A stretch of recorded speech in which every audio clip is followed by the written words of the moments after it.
नमस्कार, बहुत स्वागत है आप सभी का। दोपहर के 12 बज रहे हैं, आप देख रहे हैं आज तक और इस वक्त मैं आपके साथ आशुतोष चतुर्वेदी। शुरुआत इस वक्त की सबसे बड़ी खबर के साथ जो कि कांग्रेस से जुड़ी हुई है। जी हां, कांग्रेस को बड़ा झटका लगा है। कांग्रेस के जाने माने नेता गुलाम नबी आजाद ने पार्टी छोड़ दी है। खबर है कि कुछ और नेता पार्टी छोड़ सकते हैं। पिछले कुछ वक्त से राहुल गांधी से गुलाम नबी आजाद की नाराजगी चल रही थी और ये खबरें आ रही थी, लेकिन आज आखिरकार कांग्रेस अध्यक्ष सोनिया गांधी को इस्तीफा भेज दिया गुलाम नबी आजाद ने और इस्तीफे की चिट्ठी में गुलाम नबी ने तीखे शब्दों में अपनी सारी भड़ास भी बाहर निकाल दी है। राहुल गांधी से लेकर राजस्थान के मुख्यमंत्री अशोक गहलोत तक सब पर गुलाम नबी ने निशाना साधा और अपने इस्तीफे में गुलाम नबी आजाद ने लिखा है कि जनवरी में 2013 में राहुल गांधी के उपाध्यक्ष बनने के बाद से कांग्रेस के भीतर विचार विमर्श की सारी प्रक्रिया ध्वस्त हो गई। शब्दों का चयन देखिए, ध्वस्त हो गई। सभी सीनियर और अनुभवी नेताओं को किनारे कर दिया गया। अनुभवहीन दरबारी नेताओं की कोठरी का उदय हुआ और वही पार्टी चलाने लगे। अपने इस्तीफे में राहुल गांधी की अनुभवहीनता का जिक्र करते हुए गुलाम नबी आजाद ने राहुल गांधी के अध्यादेश को फाड़ने की घटना भी उसमें जिक्र किया है चिट्ठी में। आजाद के मुताबिक वो अनुभवहीनता की पराकाष्ठा थी, यानी सीधा सीधा राहुल गांधी पर हमला, कांग्रेस पर यह पूरा बड़ा आरोप और हमला। इस वक्त की सबसे बड़ी खबर यह है कि कांग्रेस को एक और तगड़ा और बड़ा झटका लगा है, जहां गुलाम नबी आजाद ने इस्तीफा दे दिया है और पार्टी के सभी पदों से इस्तीफा दे दिया है गुलाम नबी आजाद ने। और सीधा हम इस वक्त जम्मू कश्मीर का रुख करेंगे। अशरफ वानी हमारे सहयोगी हमारे साथ जुड़ रहे हैं। अशरफ, इस खबर के बाद जब गुलाम नबी आजाद ने इस्तीफा भेज दिया है सोनिया गांधी को, जम्मू कश्मीर श्रीनगर में किस तरह की वहां पर आप प्रतिक्रिया देख पा रहे हैं, क्योंकि अपने आप में बहुत बड़ी खबर। बिल्कुल आशुतोष, चौंकाने वाला ये फैसला दिख रहा है गुलाम नबी आजाद का। मैं गुलाम नबी आजाद को पिछले 20 साल से जान रहा हूं, जब से वो जम्मू कश्मीर केंद्र की राजनीति के साथ साथ जम्मू कश्मीर की राजनीति में सबसे ज्यादा सक्रिय हुए। जम्मू कश्मीर के मुख्यमंत्री भी बने, लेकिन कई दिनों से उनके साथ बातचीतें हो रही थी, बिल्कुल इस बात से इनकार कर रहे थे कि वो पार्टी छोड़ रहे हैं। यहां तक कि अटकलें काफी समय से लग रही है। जब G20 बना, जब 2 साल पहले गुलाम नबी आजाद ने यह कहा कि उनको किनारे किया जा रहा है, उनको कंपेन नहीं किया जा रहा है। ना ही 2014 में गुलाम नबी आजाद की तरफ से कांग्रेस ने कंपेन करवाया और ना ही 2019 के चुनाव में। वरना अगर कांग्रेस का इतिहास देखें, गुलाम नबी आजाद का बहुत बड़ा कद कांग्रेस में न सिर्फ अब था बल्कि पहले जमाने से शुरू आ रहा। इंदिरा गांधी के साथ उन्होंने काम किया, राजीव गांधी की सरकार में वो कांग्रेस के वरिष्ठ नेता थे और जितने भी साउथ के स्टेट्स आते हैं, चाहे तमिलनाडु हो, कर्नाटका हो, उनको कांग्रेस का स्ट्रेटजिस्ट माना जाता था उन सभी राज्यों में। तो कहीं ना कहीं जम्मू कश्मीर में भी उनको 2002 में एक इसलिए भेजा गया था, उन पर एक सजा थी वो कि वो जम्मू कश्मीर में कांग्रेस को क्या करते हैं। लेकिन उन्होंने तब भी सिद्ध करके दिखाया था कि किस तरह से उन्होंने जम्मू कश्मीर में कांग्रेस में जान फूंक दी। और आप हमारे साथ बने रहे, आपका फौरन रुक कर रहे हैं। कश्मीर में मौसमी सिंह भी हमारे सहयोगी जुड़ चुकी हैं फोन लाइन पर। मौसमी, इस खबर को आप किस तरह से देख रही हैं, क्योंकि एक के बाद एक लगातार झटके पे झटके लग रहे हैं। कांग्रेस को पार्टी उबर नहीं पा रही है कि दूसरा झटका लग जा रहा है। गुलाम नबी का पार्टी से इस्तीफा देना किस तरह से देखती हैं? देखिए, गुलाम नबी ने इस्तीफा नहीं, सिर्फ इस्तीफा ही नहीं दिया है, पर जिस तरह से उन्होंने जो 5 पन्ने की चिट्ठी लिखी है, एक ऐसा नेता जिसने गांधी के तमाम पीढ़ियों के साथ काम किया हो, उन्होंने सारा ठीकरा राहुल गांधी पर फोड़ना, वो अपने आप में बहुत ही बड़ी बात है। और ये तब जब अध्यक्ष पद का चुनाव हो रहा है। उन्होंने कहा कि राहुल गांधी की सियासत में एंट्री के बाद जब से उन्होंने उपाध्यक्ष का मौसमी आपका फौरन रुक कर रहे हैं। जम्मू कश्मीर बीजेपी अध्यक्ष रविंद्र रैना हमारे साथ फोन लाइन पर जुड़ चुके हैं। रविंद्र जी, आपकी पहली प्रतिक्रिया। गुलाम नबी आजाद तो साफ तौर पर कह रहे हैं कि कांग्रेस को इस वक्त भारत जोड़ो अभियान पे फोकस नहीं करना चाहिए, कांग्रेस जोड़ो अभियान पर फोकस करना चाहिए। इस्तीफा दे दिया उन्होंने। देखिए, श्री गुलाम नबी आजाद साहब कांग्रेस पार्टी के नेता थे और उन्होंने कांग्रेस पार्टी से त्यागपत्र दिया है। ये कांग्रेस पार्टी का इंटरनल मैटर है। इस पर हमें बहुत ज्यादा टीका टिप्पणी मैं नहीं समझता मुझे करनी है। लेकिन एक बात तो जरूर है कि गुलाम नबी आजाद साहब के कद के जैसा एक बड़ा लीडर, जिसने अपनी पूरी जिंदगी खून पसीना बहाकर कांग्रेस पार्टी को खड़ा किया, आज उन्होंने जो कांग्रेस पार्टी पर आरोप लगाए हैं बहुत गंभीर आरोप हैं। और उन्होंने सत्य बात कही है कि कांग्रेस पार्टी में कोई इंटरनल डेमोक्रेसी नहीं है। कोई सुनने वाला नहीं है, डिक्टेटरशिप है, रिमोट कंट्रोल से पार्टी चलाई जाती है। ये तो सत्य है। कांग्रेस पार्टी में आम आदमी के लिए, आम व्यक्ति के लिए कोई जगह नहीं है। जिस पार्टी में गुलाम नबी आजाद साहब जैसे एक कद्दावर नेता को अपमानित करके उनको बाहर निकाला गया है, ये तो मजबूर किया गया है गुलाम नबी आजाद साहब को त्याग पत्र देने के लिए। गुलाम नबी आजाद साहब ने मजबूर होकर, दुखी होकर, बहुत दुखी होकर त्याग पत्र दिया है। और उन्होंने जो आरोप कांग्रेस पर लगाए हैं कि कांग्रेस पार्टी में कोई इंटरनल डेमोक्रेसी नहीं है, ये सत्य है। और गुलाम नबी आजाद साहब जैसा व्यक्ति, जिनको राज्यसभा में विधायी पार्टी में माननीय प्रधानमंत्री मोदी साहब ने भी जिनकी कितनी जबरदस्त तारीफ और प्रशंसा की थी, हालांकि वो विपक्ष के नेता थे, लेकिन कांग्रेस पार्टी के अंदर ऐसे नेताओं का जो आम समाज में जिनकी प्रतिष्ठा हो, उनकी कदर नहीं है। इसलिए गुलाम नबी आजाद साहब को त्यागपत्र देना पड़ा। रविंद्र जी, अब चूंकि आने वाले वक्त में जम्मू कश्मीर के अंदर भी चुनावी सरगर्मियां तेज होने वाली हैं, चुनाव की सुगबुगाहट है, विधानसभा चुनाव हो जाएंगे, तो क्या ऐसा माना जाता है कि दुश्मन का दुश्मन दोस्त हो जाता है और राजनीतिक दरवाजे हमेशा खुले रहते हैं? तो भारतीय जनता पार्टी क्या भविष्य में गुलाम नबी आजाद को अप्रोच कर सकती है, या फिर कुछ आगे किस तरह से आप देखते हैं? देखिए, गुलाम नबी आजाद साहब एक बड़े लीडर हैं, इसमें कोई दो राय नहीं है। और गुलाम नबी आजाद साहब की हम लोग रिस्पेक्ट करते हैं, इज्जत करते हैं, लेकिन वो भविष्य में किस राजनीतिक दल में जाएंगे, किस में नहीं जाएंगे, वो उनका अपना प्रेरोगेटिव है, वो उनका अपना निजी निर्णय होगा, उसमें हम कुछ नहीं कह सकते। लेकिन एक बात तो मैं कहूंगा, दरवाजे खुले रहेंगे या नहीं? पार्टी, भारतीय जनता पार्टी की तरफ से दरवाजे खुले रहेंगे कि नहीं? देखिए, भारतीय जनता पार्टी भारत देश की जनता की पार्टी है। कोई भी देशभक्त व्यक्ति निस्वार्थ भाव से जब देश और समाज की सेवा करने के लिए भारतीय जनता पार्टी में आता है, तो हम हमेशा रविंद्र जी आप हमारे साथ बने रहे, फौरन आपका रुख कर रहे हैं। जयवीर शेरगिल, उन्होंने भी पार्टी छोड़ी थी, वो कुछ कह रहे हैं, उनकी प्रतिक्रिया दर्शकों को सुनवा देते हैं, सुनिए। The fact that a youngster like me complained about the sycophant Darbari culture, and now a senior seasoned leader who has given his blood and sweat to the party is speaking about it becoming a club of PAs and security guards, shows that leaders across age groups are disappointed, frustrated by this entire coterie culture which is thriving in the Indian National Congress. Mr. Ghulam Nabi Azad's letter is the correct diagnosis of how Indian National Congress has transformed from a formidable political party into a cozy club of PA security guards and darbaris who are nothing but mere cheerleaders who only work for themselves, neither for the party and neither for the people of India. It is tragic that on one hand, in front of the nation, a PR exercise in the name of Bharat Jodo is being launched, but in reality, this cabal is working within the Congress party on Congress Todo Abhiyan, pushing out, elbowing out all the well-meaning leaders who have nothing but goodwill for the Indian National Congress. Jaiveer Shergill, पूर्व कांग्रेसी नेता। रविंद्र रैना हमारे साथ, Jammu Kashmir Bharatiya Janata party के अध्यक्ष जुड़े हुए। रविंद्र जी, जयवीर शेरगिल को भी आपने सुना, साफ तौर पर इन्होंने भी एक शब्द का उपयोग किया, चयन किया, दरबारी नेता। किस तरह से आप देखते हैं, और साथ ही के आने वाले वक्त में कांग्रेस को और झटके लगने वाले हैं क्या, इसके मायने समझे? रविंद्र जी,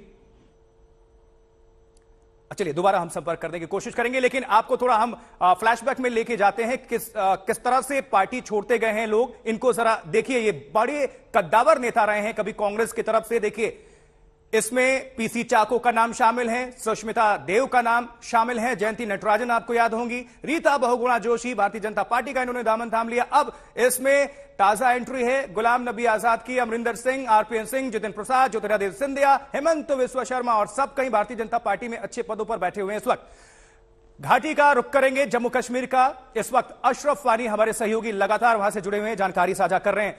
अशरफ, घाटी में किस तरह की प्रतिक्रिया आ रही है, और सबसे बड़ी बात कि हाल फिलहाल आने वाले वक्त में विधानसभा चुनाव वहां पर होने हैं, तो किस तरह से देखना चाहिए, कांग्रेस के लिए कितना बड़ा झटका और दूसरी पार्टियों के लिए कितना फायदा? अशरफ। कांग्रेस के लिए बहुत बड़ा झटका है, इसमें कोई शक नहीं है। अगर कांग्रेस का वजूद जम्मू कश्मीर में है वो तो गुलाम नबी आजाद के ही कारण है। वो जम्मू कश्मीर से ही आते हैं, डोडा जिले से उनका ताल्लुक है। और अगर जम्मू कश्मीर में कांग्रेस को किसी ने विस्तार दिया या किसी ने उसमें जांग फूकी तो वो गुलाम नबी आजाद ही थे। कई तबसरे हो रहे थे पिछले कई महीनों से जम्मू कश्मीर के चुनावों की जो सुगबगाहट है वो शुरू होने से पहले कि क्या गुलाम नबी आजाद अलग से कोई राजनीतिक दल बनाएंगे, वो भी एक चर्चा थी। क्या वो बीजेपी में शामिल हो जाएंगे, ये भी चर्चाएं थी। क्या वो गुपकार गठबंधन का हिस्सा बनेंगे, ये भी चर्चाएं थी। लेकिन इतना जरूर है कि जम्मू कश्मीर को लेकर जिस अंदाज से गुलाम नबी आजाद का प्रेम देखा गया है, जब वो बतौर मुख्यमंत्री थे उन्होंने बहुत सारे काम किए जो लोग भूले नहीं हैं।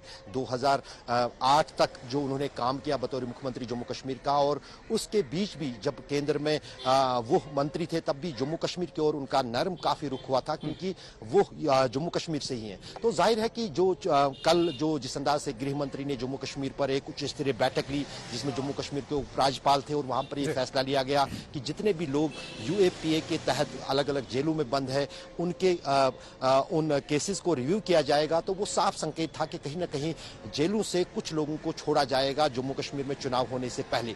दूसरी तरफ जिस अंदाज से यहाँ के राजनीतिक दल जो हैं जम्मू कश्मीर के, जो यहाँ के क्षेत्रीय राजनीतिक दल है, चाहे नेशनल कॉन्फ्रेंस हो, पीडीपी हो, उनकी तरफ से कहीं ना कहीं ये संकेत आ रहे हैं कि वो चुनाव जो है चुनाव में हिस्सा लेने वाले हैं और माना जा रहा है कि बहुत जल्द जम्मू कश्मीर में चुनाव होंगे। और उस बीच कहीं ना कहीं कांग्रेस के लिए बहुत बड़ा झटका होगा, भारतीय जनता पार्टी के लिए बहुत बड़ा फायदा होगा, क्योंकि भारतीय जनता पार्टी चाहती थी कि गुलाम नबी आजाद बीजेपी में आए। आप हमारे साथ बने रहे। जरा ये जो लेटर आया है हम दर्शकों को पहुंचा रहे हैं, एक बार पढ़ के हम जरा इस पर बता दें कि क्या कुछ लिखा हुआ है, क्योंकि बहुत गंभीर शब्दों का चयन हुआ है। इसमें आक्रमण है एक तरह से सीधा कांग्रेस पार्टी की तरफ से। देखिए लिखा हुआ है, it is therefore with great regret and extremely leaden heart that I have decided to sever my. अब देखिए इस पर साफ लिखा हुआ है, जो सिग्नेचर आ रहा है गुलाम नबी आजाद, योर्स सिंसियरली। देखिए, Honorable Congress President, I joined the Indian National Congress in Jammu Kashmir in mid-1970s। अब हिंदी में इसको जरा देख लीजिए। कांग्रेस से गुलाम नबी आजाद का जो इस्तीफा है, लिखते हैं, हालांकि दुर्भाग्य से राहुल गांधी के राजनीति में आने के बाद विशेष रूप से, ये थोड़ा इसको पढ़ के बता देते हैं, साफ तौर पर राहुल गांधी पर यह निशाना है, आक्रमण है और साथ ही कांग्रेस पार्टी पर गंभीर सवाल। और एक लाइन और जरा ध्यान दीजिएगा, गुलाम नबी आजाद ने कहा कि कांग्रेस जो भारत जोड़ो अभियान में भी लगी हुई है, दरअसल भारत जोड़ो अभियान से दूर कांग्रेस जोड़ो अभियान पर फोकस करना चाहिए। पार्टी में जो भी सीनियर लीडर्स हैं, जो वरिष्ठ नेता हैं, उनकी अनदेखी हो रही है। इसके पहले आपने देखा कि जयवीर शेरगिल ने भी इस्तीफा दे दिया। इसके पहले लंबी चौड़ी लिस्ट आई है जो कांग्रेस के हाल फिलहाल अगर पूरे साल भर का उठा लें लेखा जोखा, तो बहुत सारे जो कद्दावर नेता हैं, चेहरे हैं, उन्होंने कांग्रेस पार्टी से इस्तीफा देकर भारतीय जनता पार्टी का दामन थाम लिया है। अब ऐसे में अटकलों का दौर भी जारी है कि क्या गुलाम नबी आजाद भारतीय जनता पार्टी में जाएंगे या फिर खुद की पार्टी बनाएंगे या फिर गुपकार गैंग में शामिल होंगे, किस तरह से अभी वो सक्रिय होंगे। लेकिन इस वक्त की सबसे बड़ी खबर अभी यह है कि कांग्रेस पार्टी से इस्तीफा दे दिया है गुलाम नबी आजाद ने। अशरफ आनी जम्मू कश्मीर से हमारे सहयोगी लगातार जुड़े हुए। अशरफ, अब कयास अगर बात कर लें, अटकलों के दौर की बात कर लें, तो क्या लगता है, क्योंकि देखिए सॉफ्ट कॉर्नर की बात कर लें तो भारतीय जनता पार्टी की तरफ से भी देखा गया गुलाम नबी आजाद के लिए पहले में, और गुलाम नबी आजाद की तरफ से भी देखने को मिला है। कभी भी हाल फिलहाल पिछले 2-3 साल में बहुत खुलकर ये पार्टी और गुलाम नबी आजाद एक दूसरे पर हमलावर नहीं हुए। इसके मायने क्या, इंडिकेशन क्या? बिल्कुल, कहीं ना कहीं जो वर्तमान में सरकार है, खासतौर से प्रधानमंत्री नरेंद्र मोदी, उनका जो नर्म रुख आजाद के प्रतीक है, उसके कारण भी हैं जो उन्होंने संसद में गिनाए भी कि किस तरह से जब नरेंद्र मोदी गुजरात के मुख्यमंत्री थे, गुलाम नबी आजाद जम्मू कश्मीर के मुख्यमंत्री थे, तब से ये दोस्ती चली आ रही है। उसका खुले तौर पर खुलासा नरेंद्र मोदी ने संसद में भी किया था, पार्लियामेंट में किया था, और गुलाम नबी आजाद ने भी। लेकिन वो अप्रोच गुलाम नबी आजाद का हमेशा, जैसे मैंने आपको कहा कि मैं भी उनको 25 साल से जानता हूं, लगातार करगिल युद्ध से मैं उनके साथ उनकी सब हर हरकत से वाकिफ हूं, उनके अप्रोच से। तो कहीं ना कहीं जिस अंदाज के और कदावर नेता गुलाम नबी आजाद जम्मू कश्मीर के हैं, उस स्टेचर का कोई नेता है नहीं जम्मू कश्मीर का। लेकिन बीजेपी में जाकर इस स्टेज पे, जबकि वो उम्र के उस पड़ाव पर है जहां पर यह फैसला उनके लिए शायद थोड़ा भारी लगता है, जो आजाद के बहुत करीबी हैं, खासतौर से रिश्तेदार हैं, वो ये नहीं मानते हैं कि वो बीजेपी में शामिल होंगे। हाँ, इतनी अटकलें जरूर है कि गुलाम नबी आजाद जम्मू कश्मीर से एक पार्टी लॉन्च कर सकते हैं, अपनी पार्टी एक लॉन्च कर सकते हैं, जिस तरह से कैप्टन अमरिंदर सिंह ने की है। दूसरी किसी पार्टी में नहीं जाएंगे।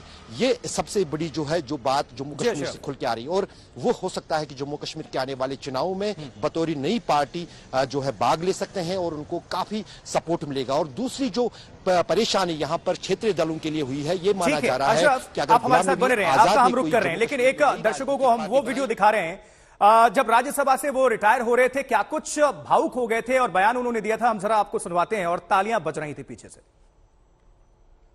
सबसे ज्यादा धन्यवाद मैं प्राइम मिनिस्टर का करता हूं कि आपने सबको सुना, आपने इतना समय 2 घंटे से ज्यादा यहां समय दिया, आप बहुत भावुक हुए और सच है, हकीकत।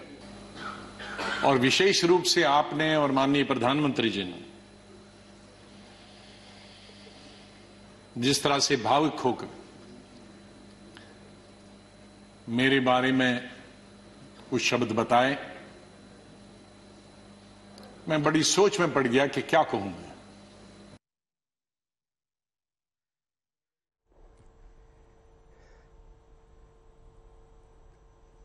चलिए, गुलाम नबी आजाद की तो बात हो गई, किस तरह से रिटायरमेंट के बाद उन्होंने अपनी बात रखी थी, लेकिन प्रधानमंत्री नरेंद्र मोदी ने किस तरह से शुक्रिया अदा किया था, वो भी देखने और सुनने लायक है इस मौके पर। रात में फिर गुलाम नबी जी का फोन आया, वे एयरपोर्ट थे,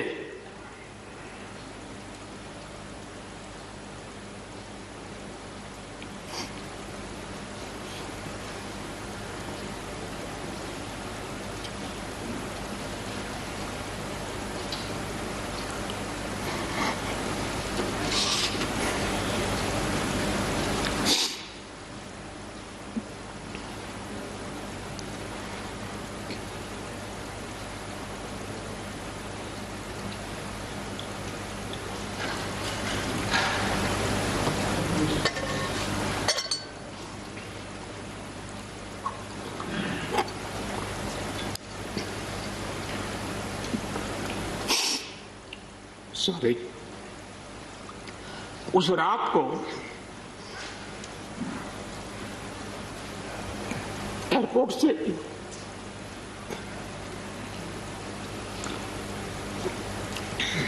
उन्होंने मुझे फोन किया और जैसे अपने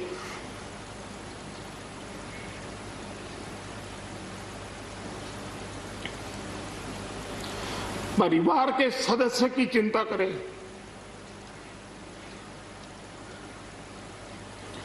वैसी चिंता। तो जब राज्यसभा से रिटायर होते गुलाम नबी आजाद, प्रधानमंत्री भावुक हो गए थे और उनकी बातों का जिक्र किया था, फ्लैशबैक में लेकर गए थे, और गुलाम नबी आजाद ने भी बहुत आभार प्रकट किया था प्रधानमंत्री नरेंद्र मोदी का। अब आखिरकार उन्होंने इस्तीफा दे दिया, अब अटकलों का बाजार फिर से गर्म हो चुका है। और एक और बड़ी खबर दिल्ली से, केजरीवाल सरकार के खिलाफ भारतीय जनता पार्टी का प्रदर्शन, जोरदार प्रदर्शन। जी हां, दिल्ली से ये बड़ी खबर, लगातार सियासी हलचल चल रही है। और अब सीधा रुख करेंगे सुशांत मेहरा का, हमारे सहयोगी हमारे साथ जुड़ चुके हैं। सुशांत, तस्वीरें हम देख पा रहे हैं, हल्ला बोल जारी है भारतीय जनता पार्टी की तरफ से, क्या खबर, क्या अपडेट? आशुतोष, तस्वीरें दिखाना चाहूंगा कि विधानसभा के बाहर बीजेपी का आक्रामक प्रदर्शन जो है वो देखने को मिल रहा है। उप मुख्यमंत्री मनीष सिसोदिया के इस्तीफे की मांग को लेकर के यहाँ पर बीजेपी कार्यकर्ता विधानसभा के बाहर जो है वो बैठ गए हैं। लगातार नारेबाजी जो है वो की जा रही है। सीधे तौर पर उनका कहना है कि इस पूरे मुद्दे पर उप मुख्यमंत्री मनीष सिसोदिया जो है वो अपना इस्तीफा जो है वो दे। इसको लेकर के बीजेपी का प्रदर्शन जो है देखने को मिल रहा है। आपको तस्वीरें दिखाना चाहेंगे, यहाँ पर सांसद रमेश बिधूड़ी भी है, उनसे भी हम बातचीत करेंगे। प्रदर्शन लगातार जारी, इस्तीफे की मांग। हमारी मांग है कि सिसोदिया को तुरंत गिरफ्तार करे सीबीआई। हमारी मांग है केजरीवाल से रिजाइन ले, वो इंक्वायरी को वरना इफेक्ट करेंगे सत्ता का दुरुपयोग करते हुए। इसलिए हमें मांग करने के लिए आए हैं। हम लॉ अबाइडिंग पर्सन है, पुलिस ने हमें डिटेन किया है, हम डिटेन हो गए यहाँ पर। पुलिस आगे जेल ले जाना चाहे जेल ले जाए, लेकिन मनीष सिसोदिया जब तक गिरफ्तार नहीं होगा, जब तक उसका रिजाइन नहीं होगा, हम चुप बैठने वाले नहीं है। यहाँ पर सांसद रमेश बिधूड़ी समझ रहे हैं, बड़ी संख्या में देखिए कि यहाँ पर वाटर कैनन का इस्तेमाल जो है वो किया गया है ताकि बीजेपी कार्यकर्ताओं को रोका जाए। 2 बैरिकेडिंग तोड़ करके बीजेपी कार्यकर्ता आगे की तरफ आए थे, उनको फिलहाल यहाँ पर रोका गया है ताकि आगे की तरफ ना बढ़े। आप देख सकते हैं कि सांसद प्रवेश वर्मा तमाम ठीक है सुशांत, आप नजर बनाकर रखिए। अच्छी खासी संख्या में भारतीय जनता पार्टी के कार्यकर्ता पहुंचे, विरोध प्रकट कर रहे हैं। आजाद साहब कांग्रेस पार्टी के बहुत ही वरिष्ठ नेता थे और कांग्रेस पार्टी के अंदर और प्रशासन में, देश के अंदर, प्रदेश के अंदर कांग्रेस पार्टी के माध्यम से उन्होंने बहुत सारे महत्वपूर्ण पदों को सुशोभित भी किया। लेकिन ये बड़े अत्यंत दुख की बात है कि एक ऐसे समय में जब कांग्रेस पार्टी राहुल गांधी जी के नेतृत्व में, हमारी अध्यक्षा श्रीमती सोनिया गांधी जी के नेतृत्व में पूरे की पूरी कांग्रेस पार्टी के कार्यकर्ता संगठन सड़क के ऊपर महंगाई, बेरोजगारी और ध्रुवीकरण के खिलाफ लड़ाई लड़ रहे हैं।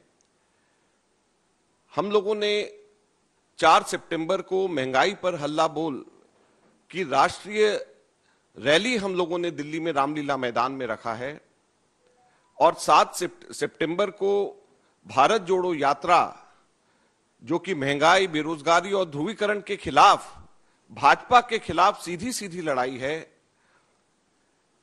हम लोगों ने 29 तारीख को 22 प्रेस कॉन्फ्रेंस पूरे के पूरे देश में रखे हैं। 5 सितंबर को 32 प्रेस कॉन्फ्रेंसेस पूरे देश में इसके लिए रखे हैं।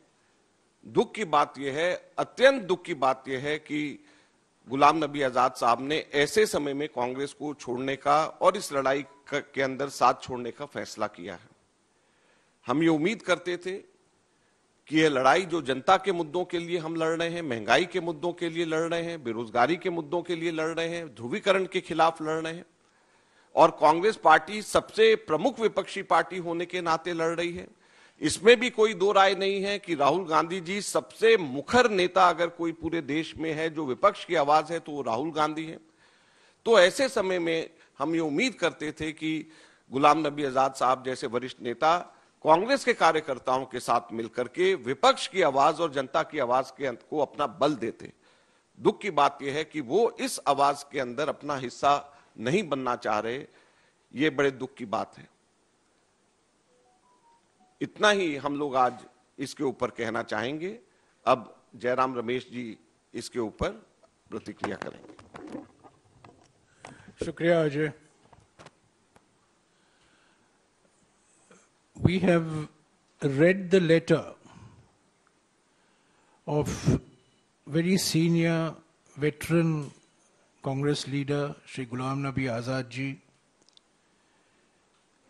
that has been released to the media. It is most unfortunate and most regrettable that this has happened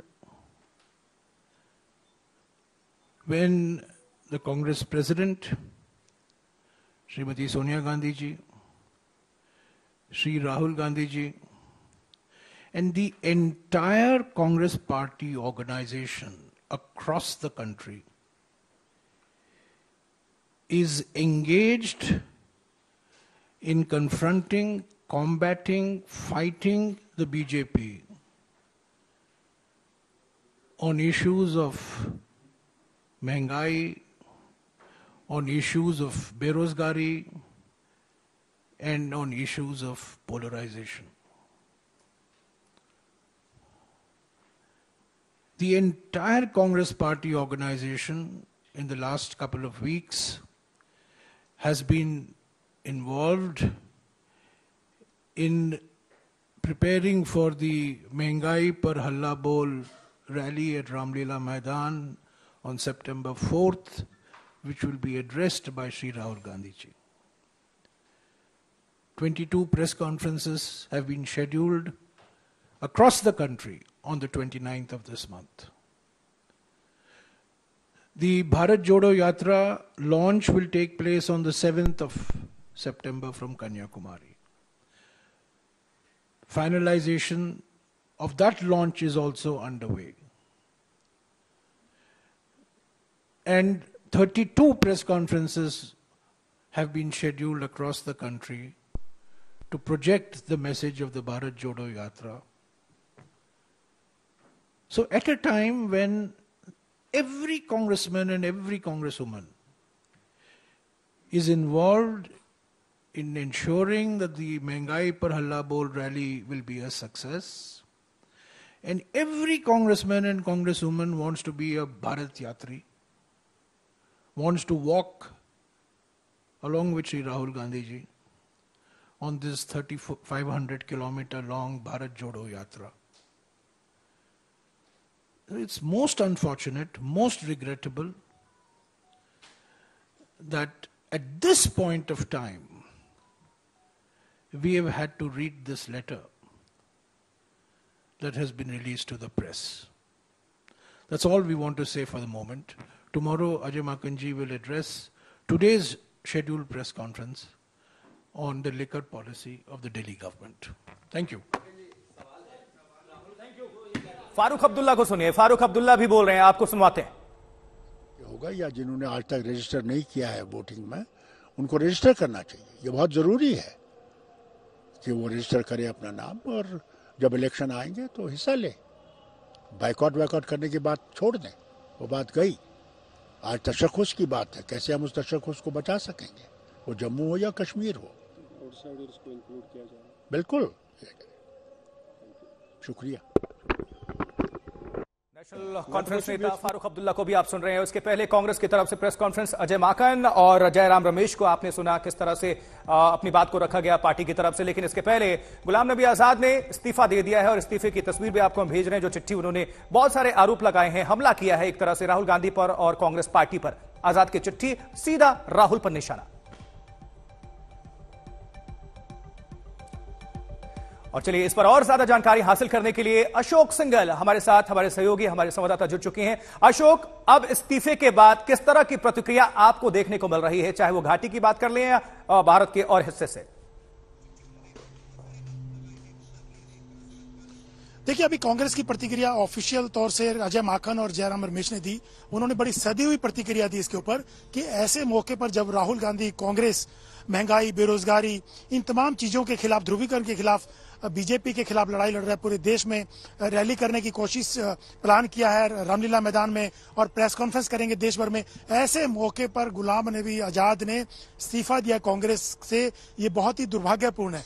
वो कांग्रेस के बहुत बड़े नेता रहे हैं, इतने सालों तक कांग्रेस में काम किया, अलग अलग पदों पे, चाहे पार्टी हो या सरकार में उन्होंने काम किया, और ऐसे मौके पर साथ छोड़ के गए हैं। इस बात को लेकर के उन्होंने यही कहा कि ये ठीक नहीं था, ये दुर्भाग्यपूर्ण है। इससे ज्यादा चाहे वो अजय माकन हो, जयराम रमेश हो, उन्होंने प्रतिक्रिया दी। लेकिन जिस ढंग से गुलाम नबी आजाद पिछले काफी समय से अलग थलग महसूस कर रहे थे पार्टी की एक्टिविटी से, हालांकि तिरंगा यात्रा में शामिल हुए थे राहुल गांधी, प्रियंका गांधी के साथ, लेकिन पार्टी के जो बड़े फैसले होते थे, नीतियां निर्धारित होती थी, पार्टी स्ट्रेटेजी प्लान की जाती थी, उसमें गुलाम नबी आजाद बहुत इन्वॉल्व नहीं रहते थे। यही उनका दुख था कि राहुल गांधी के आने के बाद कांग्रेस बदल गई है। जो पहले कांग्रेस होती थी, उन्होंने अपनी चिट्ठी में भी इसका जिक्र किया है। तो गुलाम नबी आजाद हर कमेटी, हर मीटिंग का हिस्सा हुआ करते थे, जिसमें स्ट्रेटेजी बनाई जाती थी, बड़े निर्णय हुए करते थे कांग्रेस के, इंदिरा गांधी से लेकर लेकिन अशोक, टाइमिंग को लेकर क्या कहेंगे आप? कहते हैं कि जो भी राजनीति में सक्रिय है, कोई वरिष्ठ नेता या फिर पार्टियां बहुत टाइम के हिसाब से कदम उठाती हैं। जम्मू कश्मीर में आने वाले वक्त में विधानसभा चुनाव है और उसके ठीक पहले इस्तीफा देना, इसके क्या संकेत हैं? कुछ तो संकेत मायने होंगे, मैसेज होंगे, समीकरण कहीं और तो नहीं बन रहे हैं।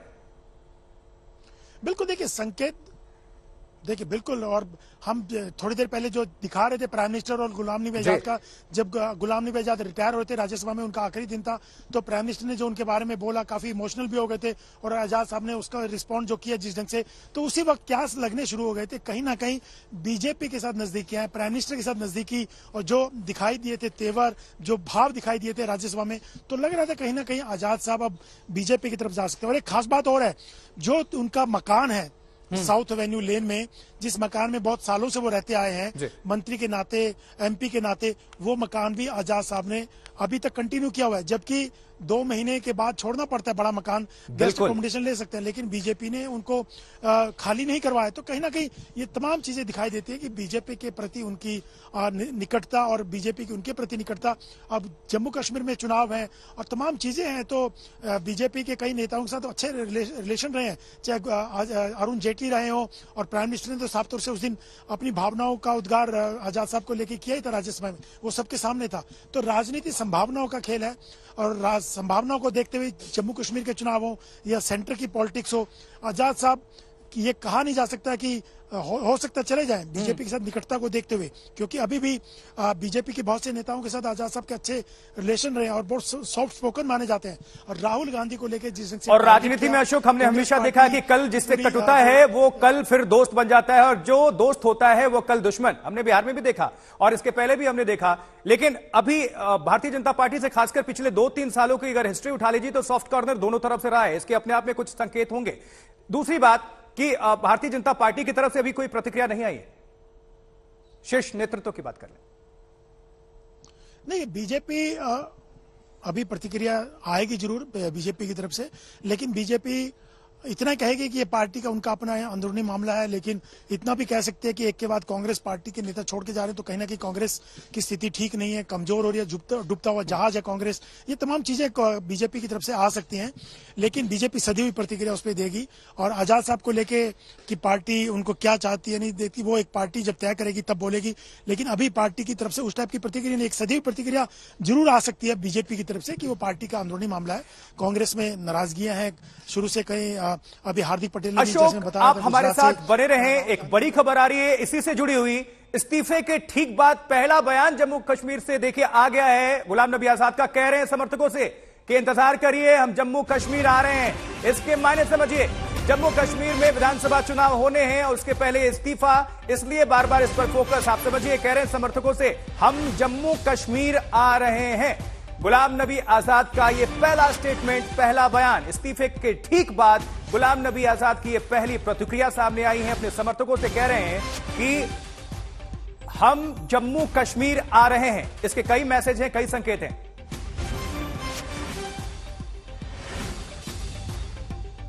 और इस बीच हमारे सहयोगी जितेंद्र बहादुर सिंह ने मुख्तार अब्बास नकवी से बातचीत की है। क्या कुछ कहना है मुख्तार अब्बास नकवी का, आपको हम सुनवाते हैं। उन्होंने इस्तीफा दिया है, 5 पन्नों का इस्तीफा देकर के ये कहा है कि राहुल गांधी कई ऐसे लोगों से घिरे हुए हैं जो कि अनुभवहीन है। देखिए, मैं ये जो फैमिली फोटो फ्रेम में फिक्स पार्टी का पलायन प्रोग्राम है, वो शुद्ध रूप से डायनेस्टी की एट्रोक्रेसी का नतीजा है। जिस तरह से अहंकार, सामंती अहंकार चूर चूर करके लोगों के, इनके नेताओं के दिमाग में भरा हुआ है। आज की तारीख में भी कांग्रेस वेंटिलेटर पर है, लेकिन इनका अहंकार एक्सीलेटर पर है, और इसी का नतीजा है कि इनकी पार्टी में ये पलायन प्रोग्राम चल रहा है। गुलाम नबी आजाद का पार्टी छोड़ करके जाना, ये बताया जा रहा है कि और भी नेताओं की फहरिस्त है जो कि सोनिया गांधी को इस्तीफा सौंप सकते हैं। क्या कांग्रेस पार्टी में सब कुछ ठीक नहीं चल रहा है? देखिए, मुझे लगता है अभी डूबता जहाज कहना तो अन्याय होगा उनके लिए। डूब चुका है जहाज, तो अब कौन उसमें जो रहेगा वो भी जाएगा। तो इसलिए जो है पलायन प्रोग्राम चल रहा है। और उसका मुख्य कारण जो है, मैं एक बार फिर कहूंगा कि जो सामंती अहंकार है, वो सामंती अहंकार जो है वो कांग्रेस का बंटाधार कर रहा है। राहुल गांधी का नेतृत्व, जिस तरीके से उन्होंने इस नेतृत्व पर सवाल उठाते हुए कहा कि वो जिस तरीके से काम करना चाहिए, जो पुराने नेता हैं उनको सही तरीके का सम्मान नहीं मिला। देखिए, एक तो पहली बात ये कि नेताओं को सम्मान नहीं, नंबर 1। दूसरा, वो आज भी उनकी तलाश होती है तो प्रॉक्सी प्रेसिडेंट की होती है। डमी प्रेसिडेंट कैसे मिल जाए उनको, ताकि जो है वो सरकार, पार्टी वो चलाते रहें। आज जो भी बची खुची है उनकी, और उनका डमी या प्रॉक्सी प्रेसिडेंट सामने रहे, तो वो भी कोशिश भी वही करते हैं, उससे ज्यादा आगे नहीं है। और जम्मू कश्मीर से भारतीय जनता पार्टी के अध्यक्ष रविंद्र रैना क्या कुछ कह रहे हैं, उनकी प्रतिक्रिया भी आपको हम सुनवाते हैं। कांग्रेस पार्टी जो है वो डूबता हुआ जहाज थी, और गुलाम नबी आजाद साहब के त्याग पत्र के बाद ये कांग्रेस अब पूरी तरीके से डूब चुका जहाज है। कांग्रेस का बंटाधार हो गया। कांग्रेस की नैया डूब चुकी है और कांग्रेस हमेशा हमेशा के लिए लुप्त होने के कगार पर है। सर, अगर बात की जाए तो क्या माना जाए कि वो बीजेपी या किसी अन्य पार्टी में ज्वाइनिंग को लेकर देखा जाए? देखिए, श्री गुलाम नबी आजाद साहब ने कांग्रेस पार्टी से त्यागपत्र दिया है। भविष्य में वो क्या निर्णय लेंगे ये उनका निजी फैसला होगा, ये उनका प्रेरोगेटिव है कि वो आगे भविष्य में अपना राजनीतिक क्या निर्णय लेते हैं। लेकिन एक बात तो तय है कि कांग्रेस पार्टी ने जिस तरीके से उनको अपमानित किया गया, वो जबरदस्त घुटन महसूस कर रहे थे। गुलाम नबी आजाद साहब अपने आप को अपमानित महसूस कर रहे थे। गुलाम नबी आजाद साहब को इस तरीके से कांग्रेसियों ने प्रताड़ित किया कि उनको वो खून के आंसू रोए। और जो पत्र उन्होंने लिखा है, देश की आंखें खोल देने वाला पत्र है। और जो कांग्रेस के अंदर लोग काम करते हैं, उनको भी अंतर्मन में झांक के देखना चाहिए कि अगर गुलाम नबी आजाद साहब को इस तरीके से कांग्रेस के नेतृत्व ने प्रताड़ित किया, जिस व्यक्ति ने एक पार्टी को खड़ा करने में खून पसीना बहाया, उसी को इतना प्रताड़ित किया कि खून के आंसू उनके बहे और उन्होंने कांग्रेस को अलविदा कहा। बात झारखंड की, तो झारखंड की सियासत छापेमारी के बीच गर्म हो चुकी है। अब ये आग मुख्यमंत्री की कुर्सी तक पहुंच चुकी है। चुनाव आयोग ने बंद लिफाफे में राज्यपाल को चिट्ठी लिखी है, जिस पर आज राज्यपाल अपना फैसला कभी भी सुना सकते हैं।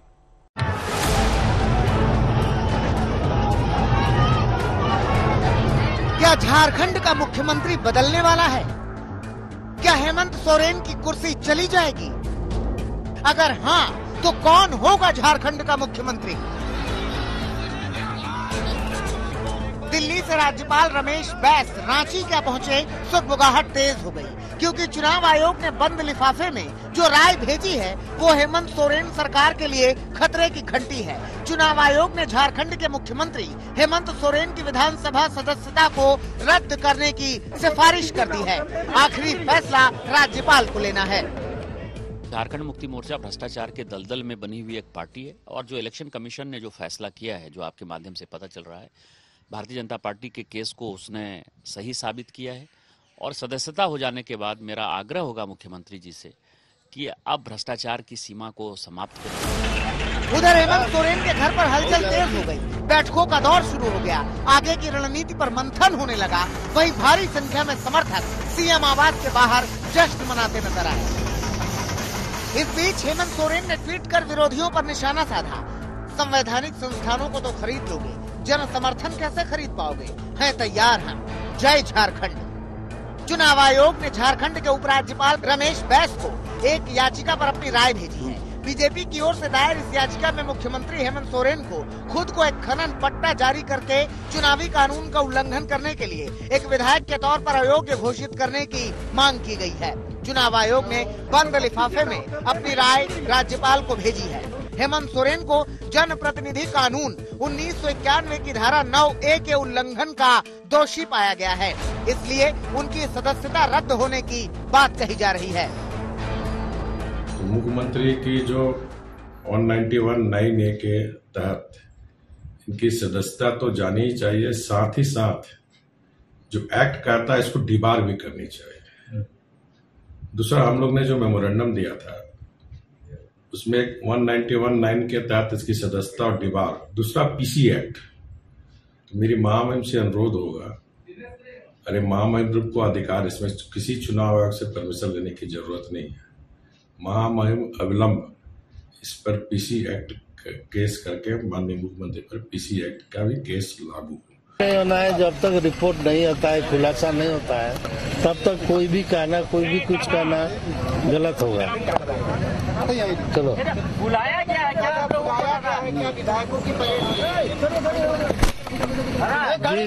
जी बुलाया गया है। इस बीच झारखंड की सरकार में सहयोगी कांग्रेस पार्टी पूरी तरह से हेमंत के बचाव में उतर आई है। कांग्रेस का कहना है कि हेमंत सरकार के खिलाफ वो मामला बनता ही नहीं, जिस आरोप में उनकी सदस्यता रद्द की जा रही है। देखिए, सवाल है कि राजनीतिक जीवन में जहां तक मुझे जानकारी रही है कि सुप्रीम कोर्ट का ये जजमेंट है कि mining doesn't come under the office of profit में नहीं आता है। लेकिन अब उस पे इलेक्शन कमीशन ने क्या संज्ञान लिया है और गवर्नर साहब उसको कैसे इंटरप्रेट करते हैं, क्या उस पे कार्रवाई करते हैं, ये लेट्स वेट फॉर दैट, हम लोगों को इंतजार करनी चाहिए। हेमंत सोरेन को रांची जिले के अनगढ़ा ब्लॉक में 0.88 एकड़ जमीन का खनन पट्टा मिला था। दस्तावेजों के मुताबिक 28 मई 2021 को हेमंत सोरेन ने आवेदन दिया और उन्हें 15 जून 2021 को मंजूरी मिल गई थी। इसके बाद 9 सितंबर को पर्यावरण विभाग से मंजूरी मांगी गई, जो 22 सितंबर को मिल गई। 11 फरवरी 2022 को बीजेपी ने राज्यपाल से मिलकर शिकायत की कि ये लाभ के पद का मामला बनता है।